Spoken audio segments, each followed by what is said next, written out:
N साथियों, कैसे आप लोग? आशा करते हैं सही होंगे। चलिए सब लोग जल्दी लाइव जुड़ जाएंगे। और 2 दिन क्लास डिस्टर्ब हुआ, उसके लिए सॉरी। लेकिन फिर भी आपका जिस दिन छुट्टी रहेगा उस दिन उस क्लास को मेंटेन किया जाएगा। कुछ काम से चले गए थे धनबाद ऑफिस, ठीक है। रेलवे में आना जाना लगा रहता है। कुछ वैकेंसी वैकेंसी के बारे में इंफॉर्मेशन मिल जाए, सोचे कि घूम घूम के आते हैं ऑफिस से। लेकिन जो भी होगा वो आपको बताया जाएगा। अभी ऐसा कोई न्यूज नहीं है। तो हम लोग क्वेश्चन डिस्कशन कर रहे हैं। तो क्वेश्चन डिस्कशन कितना तक हो गया था?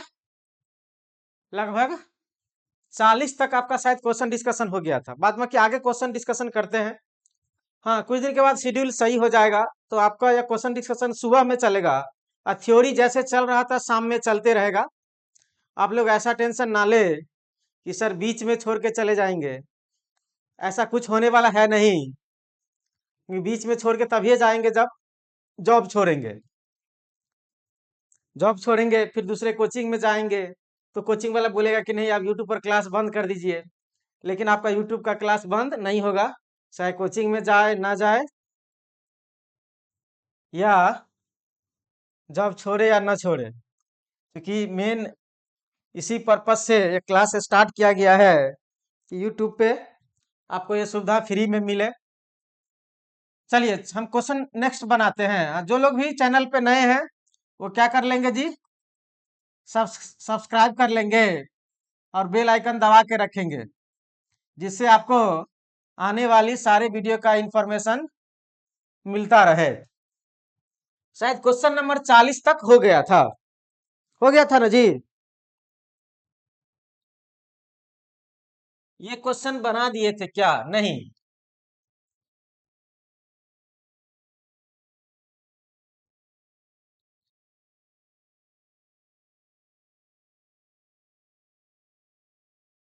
चलिए 49 से स्टार्ट करते हैं।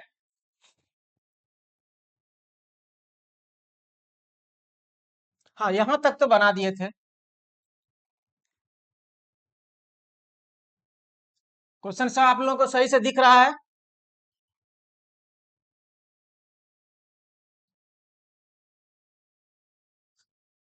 चलिए ठीक है। तो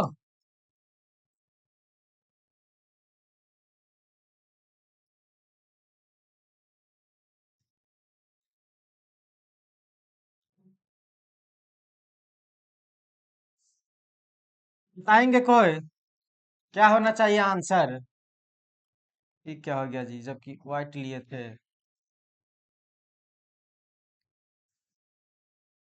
क्वेश्चन तो आपको व्हाइटे में रहेगा, तो रेड को ही लेके चलते हैं।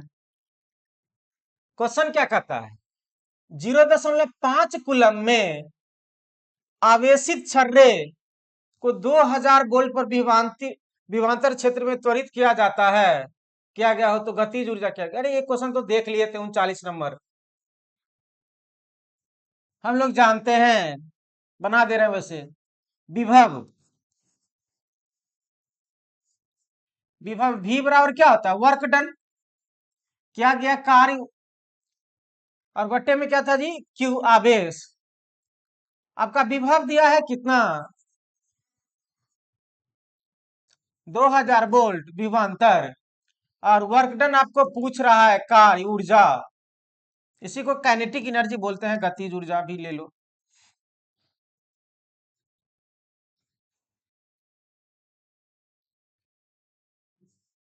बट्टे में आपका कितना जी? 0.5। तो यहां से निकाले थे हम लोग मल्टीप्लाई वगैरह करके। कितना आता जी? वर्क डन बराबर बना चुके थे जी, इसीलिए हम आपको ऐसे ही बता दे रहे हैं। 1000 जूल आया था शायद, यही आएगा। चलिए नेक्स्ट क्वेश्चन। ये क्वेश्चन हम पिछले क्लास में बना चुके थे, इसलिए इस पर ज्यादा डिस्कस ना करेंगे, ऐसे ही बता दिए। 41।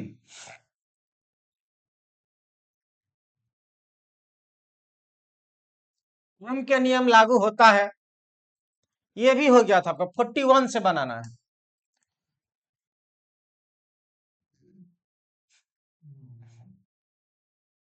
आसान क्वेश्चन है, अच्छा क्वेश्चन है। बोलिए क्या होगा?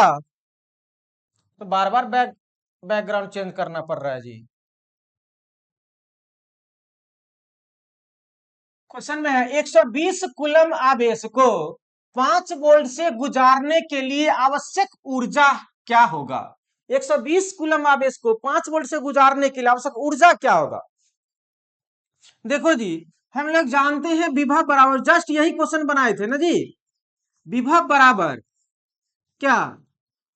कार्य ऊर्जा वर्क डन, यही ना देखे थे? कार्य या क्या जी? ऊर्जा बट्टे में क्या? आवेश क्यू को डब्ल्यू से डिनोट कर रहे हैं। तो क्वेश्चन में दिया हो आपका 5 वोल्ट बराबर, देखो ये हम परिभाषा बताए थे कि विभव का विभवांतर का परिभाषा क्या है, वहां से आ रहा है सब। विभवांतर का परिभाषा क्या था कि एक कूलम आवेश, यूनिट पॉजिटिव कूलम आवेश को अनंत से बहुत दूर से विद्युतीय क्षेत्र में लाने में जो वर्क डन करना पड़ता, कार्य करना पड़ता है, उसे ही विद्युतीय विभव कहते हैं।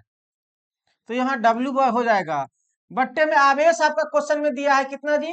120 कूलम। तो ये कितना हो जाएगा? 120। तो यहां से तुम डब्ल्यू बराबर निकालेगा तो 5 गुने 120, 12 पंचे 60। देखो जी है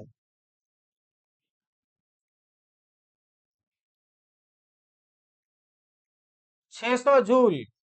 किस ऑप्शन में है? बी। तो राइट आंसर क्या हो जाएगा जी आपका? बी। 41 का क्या हो जाएगा? बी। 600 जूल। एक ही चीज ध्यान में रखना, भी बराबर वर्क डन बट्टे में क्यू, इसी फॉर्मूला से तो बना रहे हैं। क्लियर? नेक्स्ट 42।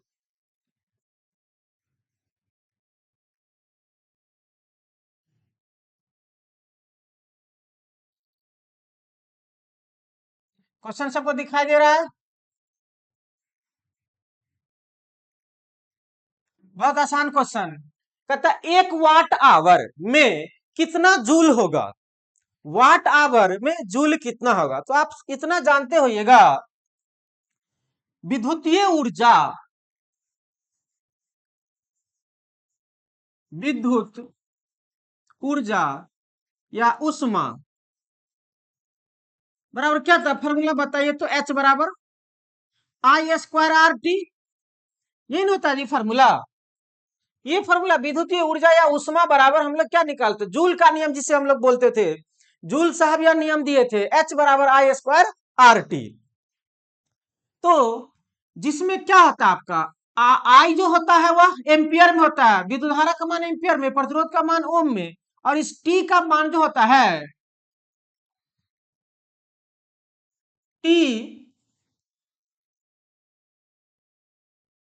सेकंड में होता है। ये चीज ध्यान में रखेंगे। टी किस में होता है जी? सेकंड में होता है। हाँ, ये जूल होता है, ध्यान में रखना। वाट सेकंड, ये जूल में होता है। तो इसी को हम लोग क्या बोलते हैं? पावर। I² R, शक्ति का फॉर्मूला क्या होता है जी? P बराबर फॉर्मूला होता है इलेक्ट्रिकल में I² R, V² bye R, और क्या जी? VI। ये तीन को फॉर्मूला होता है कि नहीं होता है? पावर बराबर I²R, या शक्ति बराबर हम लोग बोलते हैं, ये होता है आपका फॉर्मूला। तो ये क्या हो जाएगा? PT joule. PT क्या दी? जूल। जिसको दिक्कत हो रहा है, जे मतलब कंफ्यूजन होगा तो हिंदी में लिख लो, जूल।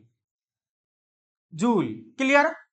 अब क्वेश्चन में आपको दिया गया है 1 वाट आवर, वाट आवर, ठीक है? तो वाट के जगह पर तो आपको तो हो जाएगा पी ही रहने देते हैं। और टी आपको घंटा में दिया गया है। क्या जी? टी का समय किस में है? 1 वाट आवर है।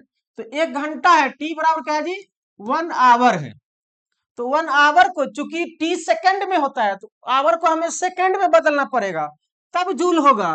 तो इस टी के जगह पर हम क्या लिख सकते हैं जी, 1 वाट आवर है तो पावर, ये क्या था जी आपका पीटी, एक रहेगा पावर का, शक्ति का वाट, 1 वाट, और टी में है कितना, घंटा में, तो ये हो जाएगा 60 × 60, यदि सेकंड में बदलेंगे तो।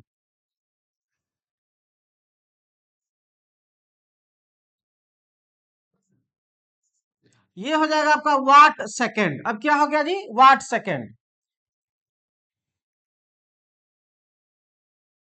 शुरू से ही हम वाट सेकंड लिख रहे हैं, यदि किसी को ज्यादा कंफ्यूजन हो रहा है तो ये हो जाएगा watt second, watt second, 60 × 60 watt second.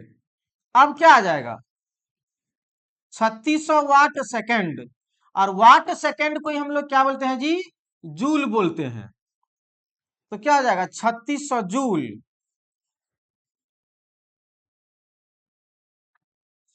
कहो 3600 को हम लिख सकते हैं 3.6 × 10 के पावर में 3 जूल। किस ऑप्शन में है, C is the right answer.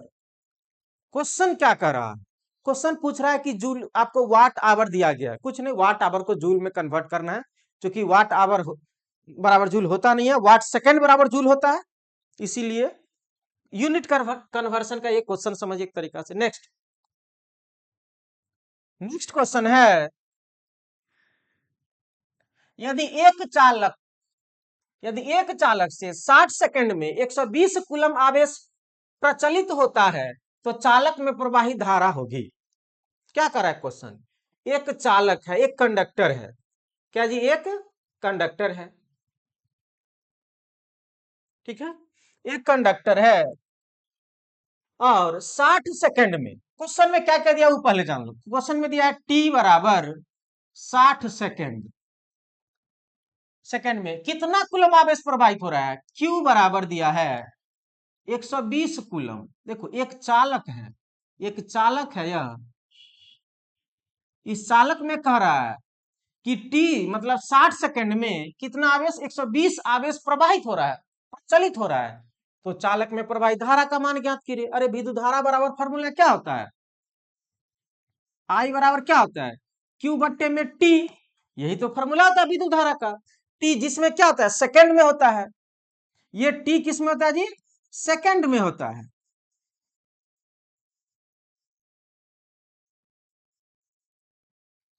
तो Q का मान दिया है 120, और सेकंड में कितना जी, 60 सेकंड, कट के कितना आ जाएगा, 2 एम्पियर। देखो तो 2 एम्पियर किसमें, C is the right answer, 2 ampere, C is the right answer. इसमें और ज्यादा कुछ करना है नहीं, ठीक है। नेक्स्ट बढ़े तो 45 कहता है,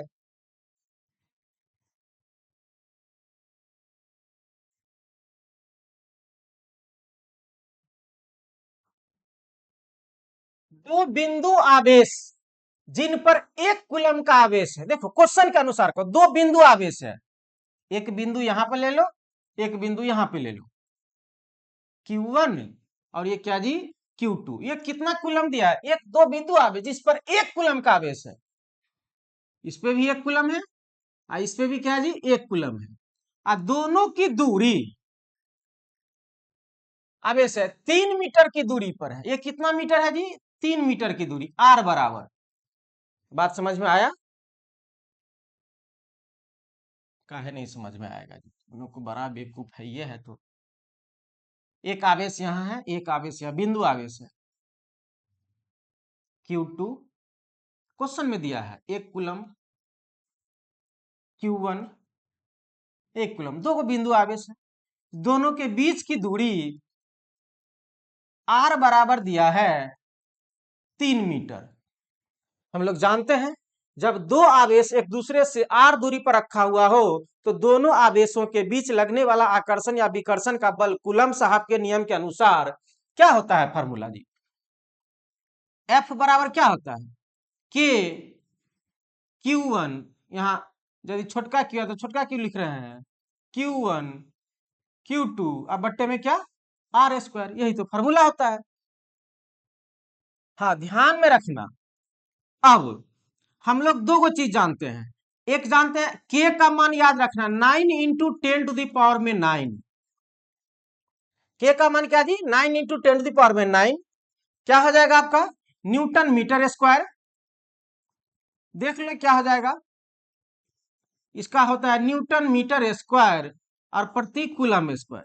दूसरा देखो एप्सिलॉन नॉट का मान होता है 8.85 गुने 5 या 6 कितना होता है जी, कोई बताएगा? 5 ही ना होता है जी। 8.85 गुने 10 के पावर -12 कूलम स्क्वायर प्रति न्यूटन मीटर स्क्वायर या फैराड प्रति मीटर। इतना हम बता चुके हैं पहले तुम लोगों को, ठीक है। एप्सिलॉन नॉट का मान क्या होता है और के का मान, देखो ये के का मान यूनिट तुम यहां से निकाल सकता है, बता चुके हैं, समझा चुके हैं ये।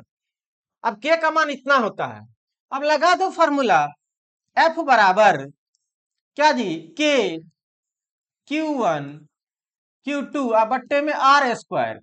के का मान कितना होगा 9 इंटू 10 टू द पावर में 9। क्लियर। अब कह रहा है दो बिंदु आवेश कितना कूलम जी, 1 कूलम है तो 1 गुने 1 और दूरी कितना जी 3 तो 3 का स्क्वायर, यही कहता है। मिस्टेक कहां बोले, ठीक तो है।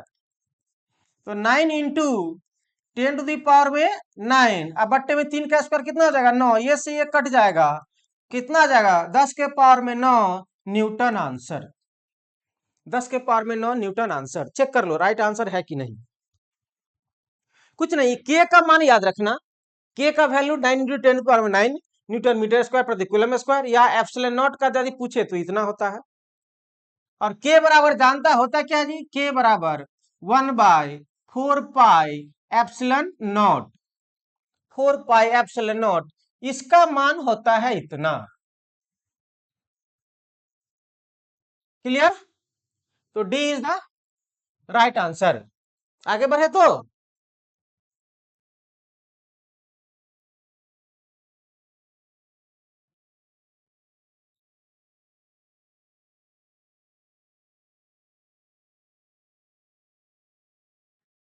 क्वेश्चन तो बता चुके हैं जी। धारा हमेशा प्रवाहित होती है इलेक्ट्रॉन के विपरीत दिशा में, इलेक्ट्रॉन के समान दिशा में। इलेक्ट्रॉन प्रवाह पर निर्भर नहीं करता, इनमें से कोई नहीं। क्लास जब हम विद्युत धारा चैप्टर का लिए हैं उसमें बताए हैं कि विद्युत धारा जो प्रवाहित होती है वह इलेक्ट्रॉन के क्या जी विपरीत दिशा में। ये इज द राइट आंसर। क्या बताए थे हम विद्युत धारा का परिभाषा, उस विद्युत धारा के परिभाषा को यदि सही से समझेगा तो तुम इसको बता सकता है कि क्या आंसर होगा। देखो आपको बताते हैं विद्युत धारा का परिभाषा। दुनिया का कोई भी पदार्थ हो, सारे पदार्थ में क्या होता है जी इलेक्ट्रॉन प्रोटॉन और न्यूट्रॉन होते हैं, जिसमें से घूमने वाला कौन होता है केवल इलेक्ट्रॉन होते हैं, फ्री केवल इलेक्ट्रॉन होते हैं। तो किसी भी पदार्थ में इलेक्ट्रॉन जो होता है वह किसी अन्य डायरेक्शन जैसे मन तैसे, कोई ऐसे घूम रहा है, कोई ऐसे घूम रहा है, कोई ऐसे घूम रहा है, कोई ऐसे घूम रहा है, यानी डायरेक्शन फिक्स नहीं रहता है। ये गति कर रहा है, इलेक्ट्रॉन गति कर रहा है, वेलोसिटी जिसको हम बोल सकते हैं, लेकिन इससे विद्युत धारा प्रवाहित नहीं हो रहा है। लेकिन यही सारे इलेक्ट्रॉन यदि एक दिशा में प्रवाहित हो जाए तो क्या होने लगा जी विद्युत धारा प्रवाहित होने लगेगा। तो हम आपको बताते हैं कि सारे क्लासरूम का स्टूडेंट जब टीचर क्लासरूम में नहीं आया हुआ रहता है तो कैसे रहता है, कोई इधर घुमा हुआ, कोई दीवार की तरफ है, कोई फोन में लगा है, कोई अपने में बतिया रहा है, कोई कॉपी देख रहा है, कोई किताब देख रहा है, सबका डायरेक्शन जैसे मन तैसे है। तो कोई फोन करके क्लासरूम में, कोई फोन कर दिया क्लासरूम में, पूछेगा क्या कहाँ है जी, तो तुम क्या बोलेगा क्लासरूम में है। क्या क्लास चल रहा है तो क्या जवाब देगा, नहीं क्लास नहीं चल रहा है। सारे क्लासरूम में सारे स्टूडेंट उपस्थित है लेकिन क्लास नहीं चल रहा। सारे स्टूडेंट अपने आप को क्या मानेगा इलेक्ट्रॉन। उसी तरह से यह चालक है,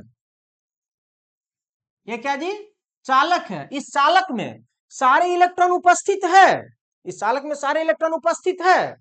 कोई इधर घुमा, कोई उधर घुमा, कोई ऐसे है, कोई वैसे है, लेकिन क्या इस चालक से विद्युत धारा पास कर रहा है, नहीं पास नहीं कर रहा। सेम उसी तरह से क्लासरूम में सारे स्टूडेंट क्लासरूम में प्रेजेंट है लेकिन कोई फोन पे लगा है, कोई बतिया रहा है कहीं और, कोई किताब देख रहा है, कोई दीवार पे है, कोई फैन देख रहा है। क्लास नहीं चल रहा है, जब तक क्लासरूम में सर नहीं आए हुए हैं। यही आप लोग हरकत करते हैं ऑफलाइन का क्लास जब लेते थे तो जिस तरह से यहाँ इलेक्ट्रॉन गति कर रहा है जैसे मन तैसे, लेकिन विद्युत धारा प्रवाहित नहीं कर रहा है। क्लासरूम में भी सारे स्टूडेंट जैसे मन तैसे रहता है, लेकिन क्लास नहीं चल रहा है। लेकिन जब ये क्लासरूम में टीचर आ जाते हैं, सर आ जाते हैं, तो क्या होते हैं, सारे लड़का बोर्ड के तरफ, सारे लड़का कहाँ देखते हैं जी, बोर्ड के तरफ। तब कोई फोन करेगा तो तुरंत ही कहेगा, अरे फोन रखो अभी क्लास चल रहा है। क्या बोलेगा, फोन रखो क्लास चल रहा है। तो आप लोगों को सीधा कौन किया, टीचर। जब क्लासरूम में टीचर आए तो सारे स्टूडेंट किधर हो गए, एक तरफ हो गए, बोर्ड के तरफ देखने लगे। अलग बात है कोई आगर बागर रहता है, ठीक है, फिर वो अपना गर्लफ्रेंड से लगल है, कैसे, मुड़ी नीचे करके अरे सब दिखाई दे देता था जी, तू लोग का हरकत। क्या समझता था कि 1000 का हॉल में रहते तो सर पीछे वाले को नहीं देखते थे, दिखाई देता था, तब ना पीछे वाले को ही उठा करके मंगाते थे आगे। चलो तो ठीक है, तो सारे स्टूडेंट को सीधा कौन किया, टीचर। देखो सारे स्टूडेंट को सीधा किया टीचर, स्टूडेंट का फेस किसके तरफ, टीचर के तरफ, यानी तुम्हारा फेस और मेरा फेस एक दूसरे के क्या जी, सामने। हम तुमसे क्लास ले रहे हैं तो तुम्हारा फेस मेरे तरफ, मेरा फेस तुम्हारे तरफ, तो हम और तुम एक दूसरे को क्या है, अपोजिट है। हम तुम एक दूसरे का क्या, अपोजिट है। तुम क्या हो, इलेक्ट्रॉन। सीधा करने वाले कौन, टीचर। तो सेम उसी तरह से जिस तरह से आप लोगों को सीधा किया टीचर, यानी टीचर के कारण आप लोग एक दिशा में हो गए, बोर्ड की तरफ हो गए, उसी तरह से यदि इसमें क्या लगा दिया जाए जी, बैटरी। यदि इसमें क्या लगा दिया जाए, बैटरी, ये प्लस और क्या जी, माइनस, तो इस इलेक्ट्रॉन, सारा इलेक्ट्रॉन क्या हो जाएगा जी, सीधा हो जाएगा। अब सारा इलेक्ट्रॉन ऐसे हो जाएगा।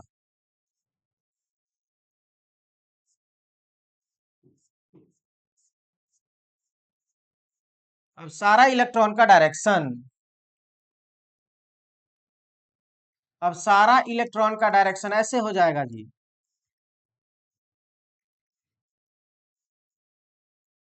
एकदम सीधा हो जाएगा जब इसमें क्या लगा दिए जी, बैटरी।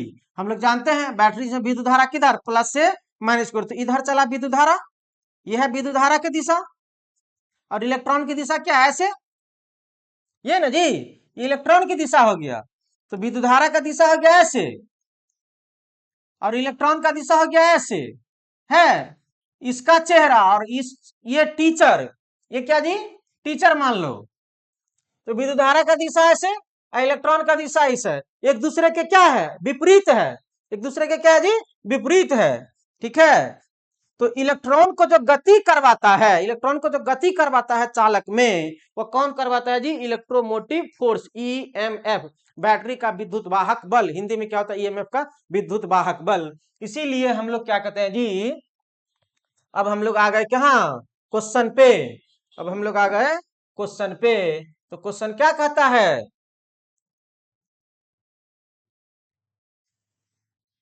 तो इस क्वेश्चन का जवाब आप क्या देगा, धारा हमेशा प्रवाहित होता है क्या, इलेक्ट्रॉन के विपरीत दिशा में, इलेक्ट्रॉन के क्या जी, विपरीत दिशा में। या पूछे इलेक्ट्रॉन प्रवाहित होता है किसके, विद्युत धारा के विपरीत दिशा में। चलिए बहुत समय ले लिए, नेक्स्ट क्वेश्चन बढ़ते हैं। बहुत वीवीआई क्वेश्चन, बहुत इंपॉर्टेंट। ये क्या हो गया,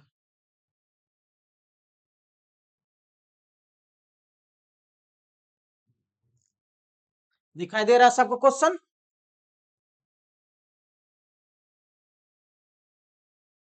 पहले क्वेश्चन को समझते हैं, उसके बाद आपको बताते हैं, या क्वेश्चन पे बता देंगे, ये होगा। क्वेश्चन क्या कहता है, देखिए, चित्र में किसी धात्विक चालक के लिए दो विभिन्न तापों T1 व T2 पर धारा वोल्टता का ग्राफ दर्शाया गया है। ये धारा और वोल्टेज के बीच ग्राफ दर्शाया गया है, और दो तापमान T1 और T2 बताया गया है, दो विभिन्न तापमान है। तो आपको यह बताना है कि कौन को, ऑप्शन के अनुसार T1 तथा T2 के बारे में कुछ नहीं कहा जा सकता है, T1 लेस देन T2 या T1 less than T1 greater than T2 या T1 बराबर T2। तो हमें यही समझना है कि ये जो तापमान है, ये कौन बड़ा है और कौन छोटा है। अब सर तापमान का विद्युत धारा से क्या संबंध है, ये पहले समझना पड़ेगा। तापमान का विद्युत धारा से क्या संबंध है, तापमान का वोल्टेज से क्या संबंध है, तो ये तो हम आपको क्लास में बताए हैं बहुत अच्छे से। पहले ये समझते हैं तापमान और धारा के बीच में संबंध क्या है। कुछ उल्टा तरह से समझेंगे। आप लोग को इतना तो पता होगा और बता चुके हैं कि धातु के लिए चालक चालक धातु के लिए हम क्लास में बताए हैं, वैसे बता दे रहे हैं फिर से। क्या होता है, तापमान बढ़ता है, देखिएगा तापमान बढ़ता है तो विशिष्ट प्रतिरोध रो, तापमान बढ़ता है तो विशिष्ट प्रतिरोध रो बढ़ता है। अब जब रो बढ़ेगा तो प्रतिरोध भी क्या होगा जी, बढ़ेगा। और जब प्रतिरोध बढ़ेगा तो चालकता जो होता है जी बराबर 1/r होता है। तो जी आर का उल्टा, तो ये जी क्या हो जाएगा जी, घट जाएगा। जी घटेगा तो सिग्मा क्या होगा जी, घट जाएगा। कारण क्यों, सिग्मा बराबर होता है 1/रो, ये भी उल्टा, तो विद्युत धारा भी क्या होगा जी, घट जाएगा। जब प्रतिरोध बढ़ेगा तो धारा का घटेगा, क्योंकि हम लोग जानते हैं धात्विक चालक में, ये हम ट्रिक बताए हुए थे बहुत आसान तर। बाद बाकी इसको छोड़ के दुनिया का जो भी हो, इसके विपरीत तापमान बढ़ने से प्रतिरोध घटेगा, तापमान बढ़ने से प्रतिरोध घटेगा। केवल धात्विक चालक में तापमान बढ़ने से प्रतिरोध क्या होगा जी, बढ़ेगा, तापमान बढ़ने से प्रतिरोध बढ़ेगा। बाकी अर्धचालक, कुचालक, अधातु, अर्धचालक,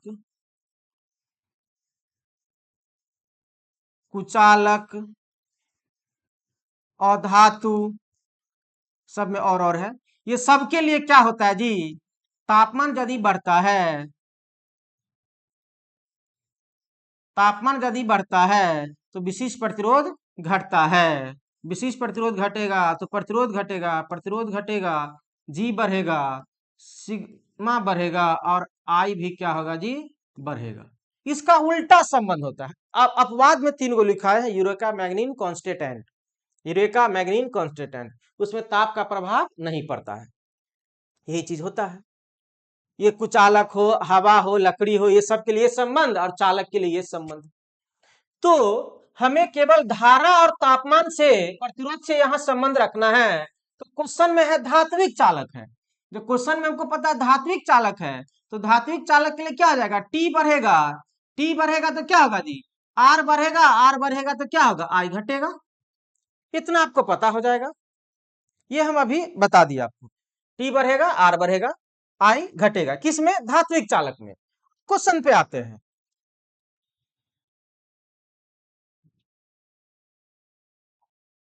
आपका क्वेश्चन क्या कहता है,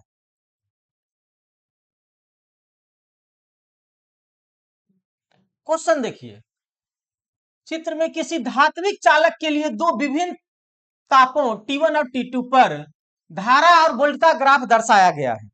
क्लियर, आपको इतना भी हम बता दिए हैं कि यदि तापमान बढ़ेगा तो प्रतिरोध क्या होगा जी, बढ़ेगा, और विद्युत धारा क्या होगा, घटेगा। मतलब जिसका प्रतिरोध अधिक उसका धारा कम, या जिसका धारा कम उसका प्रतिरोध अधिक। क्लियर, और किसी एक पॉइंट पे लीजिए, चलिए यहां पर हम यदि बात करते हैं इस पॉइंट पे,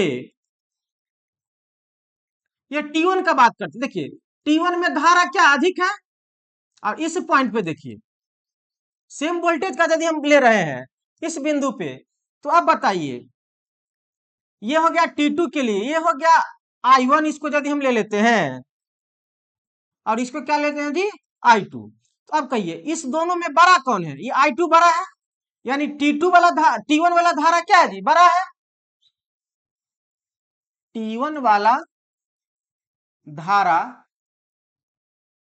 या करेंट बड़ा है। कैसे पता चला बड़ा है, एक बिंदु पर यदि हम लेते हैं, यदि T1 यहां है तो देखिए इसका I ज्यादा, I2 अधिक है, यानी धारा इतना है। और यदि T2 का बात करते इस बिंदु पे, तो ये क्या है, कम है। कहने का मतलब ये हुआ कि T1 इस बिंदु पे T1 तापमान में धारा अधिक है, तो धारा अधिक तो प्रतिरोध क्या, कम, धारा अधिक तो प्रतिरोध क्या जी, कम। तो अब बताओ, जब धारा अधिक है प्रतिरोध कम है, I2 अधिक है तो R क्या है जी, कम है। क्लियर। धारा अधिक R कम, R कम प्रतिरोध कम। तो यहां से देखिए तो आपको इसी संबंध को उल्टा कर रहे हैं, तापमान घटेगा प्रतिरोध घटेगा, प्रतिरोध घटेगा तो विद्युत धारा क्या होगा, बढ़ेगा। तो अधिक धारा के लिए प्रतिरोध क्या, कम, अधिक धारा के लिए प्रतिरोध कम, प्रतिरोध कम तो ताप क्या जी, कम। याद रखना, तापमान चालक में तापमान बढ़ने से प्रतिरोध का मान बढ़ता है, तापमान घटने से प्रतिरोध का मान घटता है। तो हम क्या देखें, इसमें T1 में धारा अधिक है मतलब प्रतिरोध कम है, और प्रतिरोध कम है तो तापमान क्या जी, कम है, तापमान क्या जी, कम है। क्लियर। तो इससे यह अनुभव हो गया कि इसका T भी क्या होगा जी, कम होगा। ये T है तो इसको क्या माने हुए, T1। क्लियर। किससे कम हो गया, T2 से। अब इसमें I1 का यदि हम बात करते हैं, इसको 1 नहीं रखो ना जी, नाम का है बदला गया ये, I1 इसको 1 रखो, इसको 2 रखो, 2 के साथ 2, 1 के साथ 1। क्लियर। तो T1 कम हो गया। अब T2 का बात करते हैं। देखो T2 में क्या है, धारा कम है, तो T2 में धारा कम है मतलब प्रतिरोध अधिक है। धारा कम है, अरे समझा रहे हैं, जब समझ जाएगा तो फिर अपने आप बन जाएगा। तो धारा कम है मतलब प्रतिरोध अधिक है, अब प्रतिरोध अधिक है तो ताप अधिक है, तो T2 का ताप क्या हुआ, अधिक हो गया। I2 कम तो R अधिक, इसको R1 मान लो, इसको R2 मान लो, तो T2 भी क्या होगा जी, अधिक हो जाएगा।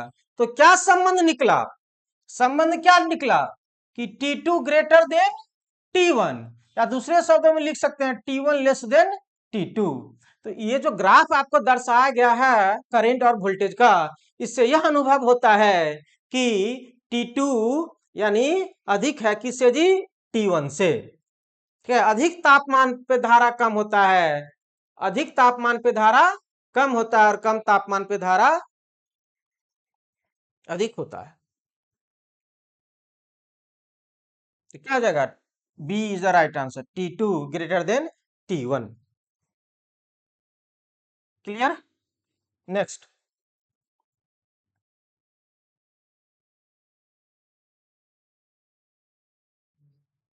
आसान क्वेश्चन है, बन जाएगा बहुत आसानी से,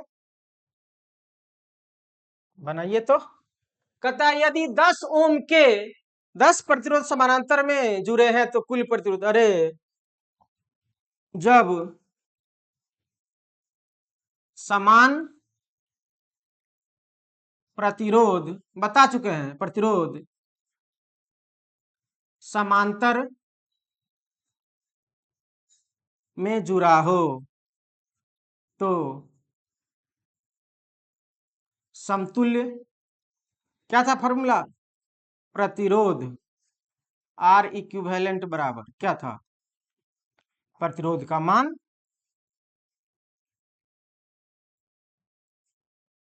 बट्टे में प्रतिरोध की संख्या। अब कहो यदि 10 ओम, कहने का मतलब यह हुआ कि ऐसे जुड़ा हुआ है,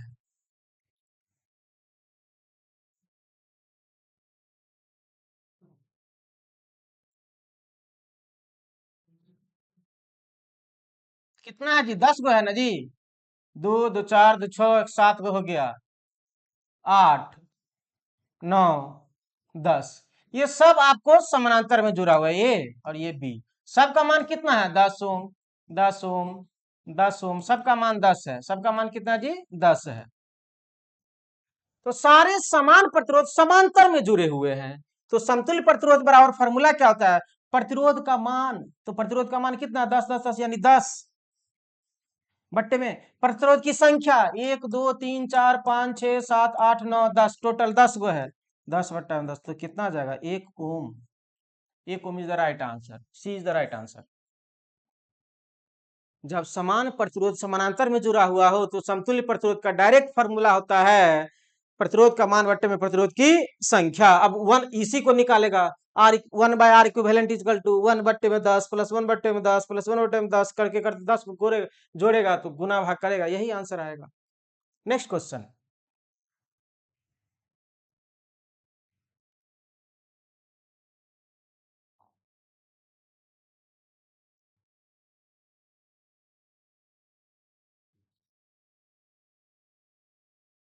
नेक्स्ट क्वेश्चन।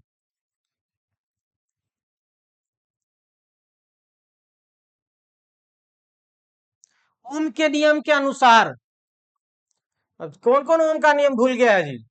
ओम के नियम के अनुसार वोल्ट धारा में स्थिर रहता है, वोल्ट धारा के अनुपातिक होते, देखो अनुपातिक मतलब होता है जी समानुपाती।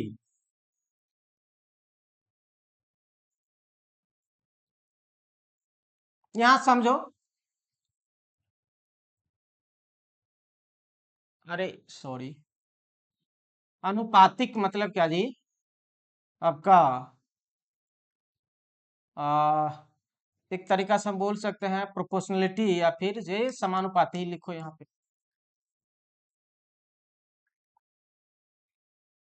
अनुपातिक मतलब समानुपाती ही लिखो, चलो कोई बात नहीं। प्रोपोर्शनलिटी एक ही चीज हुआ। ओम के नियम के अनुसार, ओम के नियम के अनुसार क्या होता है जी? वोल्टेज धारा के क्या होता है? अनुपातिक यानी समानुपाती होता है। दूसरे शब्दों में वोल्टेज धारा का अनुपात करके यानी V बट्टे में I बराबर क्या जी? R, जिसको हम लोग क्या बोलते हैं? नियत। ये ओम का नियम कहता है। ओम का नियम क्या कहता है? किसी चालक के दो छोरों के बीच विभवांतर जो होता है उस चालक से प्रवाहित होने वाले विद्युत धारा के समानुपाती होता है, बशर्ते शर्त क्या है? शर्त है ताप और भौतिक राशि नियत रहना चाहिए। वही चीज यहाँ पे है। तो धारा वोल्ट, वोल्टता धारा के बीच क्रमानुपाती, ये होगा नहीं। वोल्ट प्रतिरोध तो होता है नहीं। आंसर क्या हो जाएगा? B is the right answer. Clear? ये क्वेश्चन से हम क्या बताए, बताओ तुम। जो क्वेश्चन था अभी ओम का नियम में इतना अच्छा से बता चुके हैं क्लास। जो सब क्लास नहीं किया वो वीडियो देखो पूरा क्लास का, थोड़ा टाइम तो लगेगा देखने में, यदि जीरो लेवल से पढ़ेगा तो। क्वेश्चन कहता है प्रतिरोधकता की इकाई होती है। अरे ये किससे ना बनेगा जी? प्रतिरोधकता। अब ये सब भी, ये साइंस का भी क्वेश्चन है, साइंस का भी क्वेश्चन सब यदि नहीं बनेगा तो समस्या है जी। तो फार्मूला से तुम निकाल सकता है डिराइव करके। प्रतिरोध का मात्रक नहीं निकाल सकता है, प्रतिरोध का मात्रक निकाल सकता है, तो क्या निकालेगा?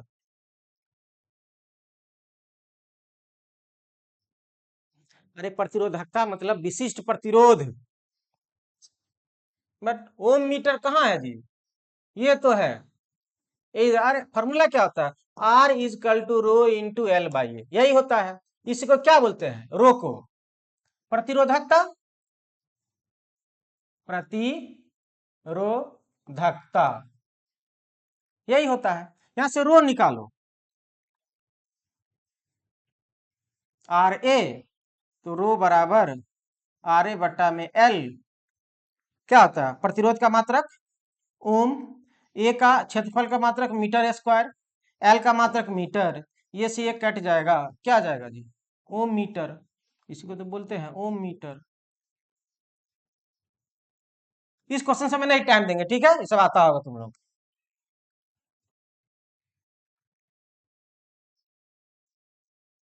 मानक प्रतिरोध बहुत इंपॉर्टेंट। मानक प्रतिरोध के निर्माण में प्रयुक्त की जाने वाली सामग्री। मानक देखो, मानक standard resistant, standard resistant, resistance.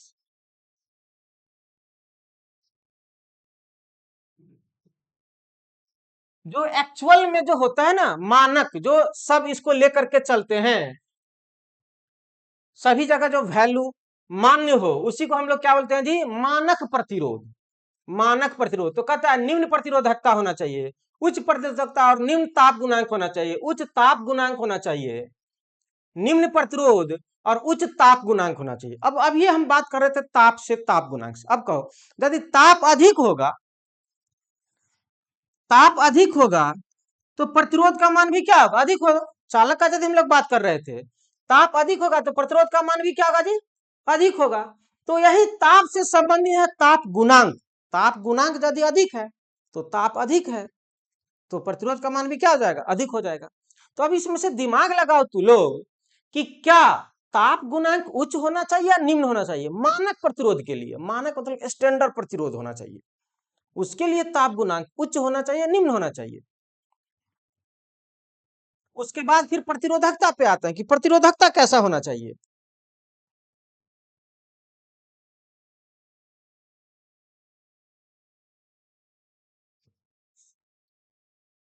देखो, ताप गुणांक यदि उच्च रखते हैं हम, प्रतिरोध अधिक हो जाएगा। ताप गुणांक उच्च रखेंगे तो प्रतिरोध अधिक होगा, टेम्परेचर हाई रहेगा तो किसी भी मटेरियल की खराब होने की संभावना क्या हो जाती है, बहुत अधिक हो जाती है। वह प्रतिरोध खराब हो जाएगा, उसका इंसुलेशन खराब हो जाएगा यदि ताप अधिक रहेगा, ताप गुणांक यदि अधिक कर दे तो इसके लिए सबसे पहले हम लोग निम्न ताप गुणांक खोजेंगे। तो निम्न ताप गुणांक है किसमें, ऑप्शन बी में है निम्न ताप गुणांक। हाँ, उच्च प्रतिरोधकता होना चाहिए। मटेरियल जो हम लोग यूज करेंगे प्रतिरोध बनाने के लिए, क्योंकि मेन काम पर्पस क्या है, पर्पस क्या है, प्रतिरोध विकसित करना। प्रतिरोध विकसित तभी होगा जब रो का मान अधिक होगा। अभी जस्ट न पढ़े थे जी, R is equal to rho into L by A. तो यहां से यदि हम लोग रो निकालेंगे तो आर ए बराबर रो एल, तो यहां से रो निकालेंगे तो क्या जाएगा, आर ए बाई एल। अभी जस्ट निकाले तो क्या देख रहे हैं, ये रो है, तो रो समानुपाती आर हो गया। तो हमें प्रतिरोध विकसित करना है। तो प्रतिरोध विकसित करने के लिए वैसा पदार्थ का उपयोग करेंगे जिसका प्रतिरोधकता क्या हो जी, अधिक हो। तो बी इज द क्या हो जाएगा आपका राइट आंसर। ताप गुणांक सब के बारे में हम क्लास में पढ़ा चुके हैं। अब ये सब रटने वाला क्वेश्चन है, इतना तो जानता होगा। एक बीओटी इकाई होती है, कोई बताएगा जी इसका। एक बीओटी, एक बीओटी कितना होता है।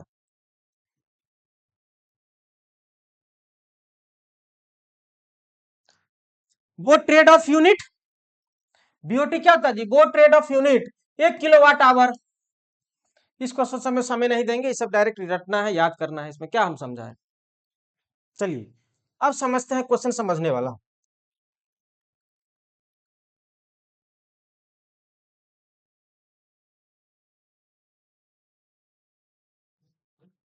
क्लियर। क्वेश्चन आपका क्या कहता है, ए तथा बी दो तार जो एक ही पदार्थ के हैं। बहुत इंपॉर्टेंट क्वेश्चन, बहुत इंपॉर्टेंट क्वेश्चन। पदार्थ एक ही है, हम आपको बता चुके हैं क्लास में कि विशिष्ट प्रतिरोध क्या होता है, यानी प्रतिरोधकता का यदि बात करेंगे एक ही है, किंतु भिन्न भिन्न लंबाई एल तथा 2L के हैं, क्रमशः आर प्रतिरोध उसका। क्वेश्चन क्या कहता है, दो तार हैं, ले लो दो तार, लंबाई है दूसरे का एल, एक का एल है, और त्रिज्या कितना है जी इसका, आर है। हाँ, बना है किसका जी, तांबा, किसी का ले लो, मान लो तांबा का है। का दूसरा है,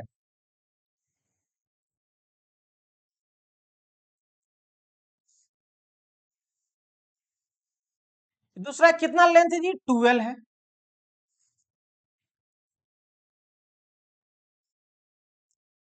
और इसका जो त्रिज्या है ये 2R है।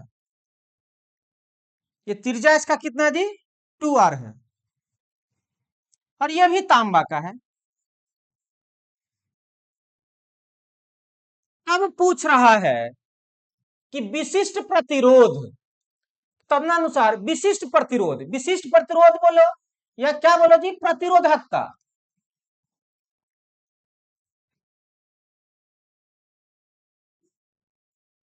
या प्रतिरोधकता या विशिष्ट प्रतिरोध, रो के बारे में पूछ रहा है। तो हम लोग जानते हैं विशिष्ट प्रतिरोध पदार्थीय गुण होता है, या पदार्थ के प्रकृति पर निर्भर करता है, इसके लंबाई चौड़ाई क्षेत्रफल पर निर्भर नहीं करता है। तो क्वेश्चन में कह दिया है कि दोनों पदार्थ, दोनों तांबा ये भी तांबा है। तो जब पदार्थ का मान समान, पदार्थ समान हो तो विशिष्ट प्रतिरोध का मान चेंज नहीं होता है। तो कंफ्यूजन करने के लिए L2L दिस दे दिया, लड़का परेशान रहेगा। इसका जो रो 1 होगा, ये रो 1, ये क्या जी रो 2, दोनों एक ही पदार्थ है, दोनों एक ही पदार्थ है। सो क्या हो जाएगा जी, रो 1 बराबर रो 2 दोनों बराबर हो जाएगा। तो रो 1 बराबर रो 2 का अनुपात निकालेगा तो क्या हो जाएगा, रो 1 बट्टे में कोई एक बराबर कर दो तो कितना हो जाएगा, 1:1। Direct C is the answer, इसमें कुछ सोचना ही नहीं था, दोनों बराबर हो गया। देखो सबसे मेन बात समझ लो, विशिष्ट प्रतिरोध किन किन बातों पर निर्भर करता है। विशिष्ट प्रतिरोध तापमान पर, अभी जस्ट पढ़े थे, तापमान बढ़ने से विशिष्ट प्रतिरोध का मान बढ़ता है, वो तापमान पर निर्भर करता है। और ये मटेरियल के कंपोजिशन पर निर्भर करता है। अब तांबा में कुछ और मिला देगा, सपोज दैट कुछ एल्युमिनियम मिला देगा तांबा में पिघला करके, तो ये तो पदार्थ का प्राकृतिक चेंज हो गया ना, गुण प्रॉपर्टी चेंज हो गया। अब प्योर तांबा वाला इसका गुण नहीं रह गया, इसीलिए विशिष्ट प्रतिरोध का मान भी क्या हो जाएगा जी, चेंज हो जाएगा।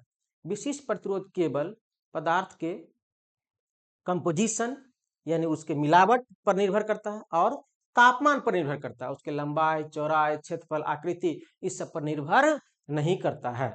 विशिष्ट प्रतिरोध एक पदार्थीय गुण होता है जो पदार्थ के तापमान और क्या जी, कंपोजिशन, पदार्थ के कंपोजिशन पर निर्भर करता है, यानी मटेरियल किस चीज से बना है उस पर निर्भर करता है।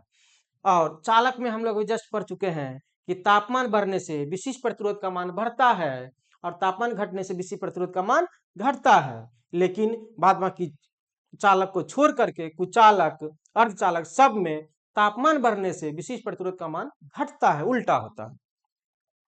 चलिए नेक्स्ट क्वेश्चन, किसी को कोई डाउट तो बोलेगा।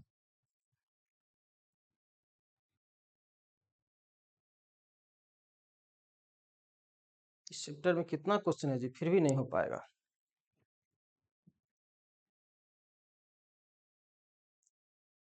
तो 53, ओम के नियम को प्रदर्शित करने वाला वक्र। अरे भाई, ओम के नियम को प्रदर्शित करने वाला वक्र कर्व कैसा होता है। ओम का नियम हम लोग भी समानुपाती आई, तो भी बराबर आर आई, इसी को ये समीकरण 1 है। तो सरल रेखा का समीकरण y बराबर mx, ठीक है। तो ये होता है जी सरल रेखा का समीकरण yx। तो इसी तरह से यदि हम लोग निकालेंगे भी आई, तो ये क्या होता है जी, रेखीय होता है सीधा। ओम का नियम क्या होता है, रेखीय, लीनियर। रेखीय लीनियर क्या हो जाएगा, ए इज द राइट आंसर। कितना बार बता चुके हैं, रेखीय संबंध रखता है, वोल्टेज और करंट के बीच जो संबंध होता है वह लीनियर होता है। वह लीनियर होता है किसमें जी, ओम के नियम में। रेखीय परिपथ जिसको हम लोग बोलते थे, ठीक है, पढ़ा भी चुके हैं रेखीय परिपथ। क्लियर। चलिए फिर तो मिलते हैं नेक्स्ट क्लास में, फिर और क्वेश्चन रह गया डिस्कशन करते हैं अगले क्लास में। Okay, thanks.